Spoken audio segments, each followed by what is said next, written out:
വീഴ്ച പറ്റി അദ്ദേഹം രാജിവെച്ചു. Chapter is closed.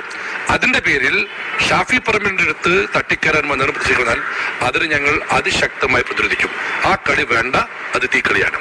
രാഹുൽ മാങ്കൂട്ടത്തിനെതിരെ പ്രതിഷേധം ഷാഫി പറമ്പിൽ എംപിയിലേക്കും വ്യാപിപ്പിച്ചിട്ടുണ്ട്. കോഴിക്കോട്, പ്രത്യേകിച്ച് കോഴിക്കോട് CPM-ഉം DYFI എല്ലാം ആവശ്യത്തിൽ നമ്മോട് പ്രതികരിക്കുകയാണ് Kozhikode DC president K Praveenkumar.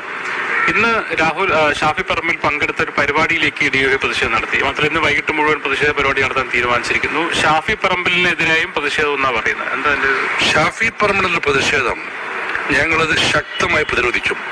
എന്ത് ധാർമ്മികത അതിന്റെ പിന്നിലുള്ളത്? കൊടിയേരി ബാലകൃഷ്ണ മകൻ കുറ്റക്കാരനായപ്പോൾ ഞങ്ങൾ കൊടിയേരിക്ക് പറഞ്ഞിരുന്നു. P. ശശിയും തോമസ് ഐസക്കും കടകംപള്ളി സുരേന്ദ്രനും കുറ്റവാളിയായപ്പോൾ ഞങ്ങൾ അവരെ മാത്രമേ കുറ്റപ്പെടുത്തിയിട്ടുള്ളൂ. അവരെ സുഹൃത്തുക്കളോ ബന്ധുക്കളോ ബോസുകളോ പറഞ്ഞിട്ടില്ല.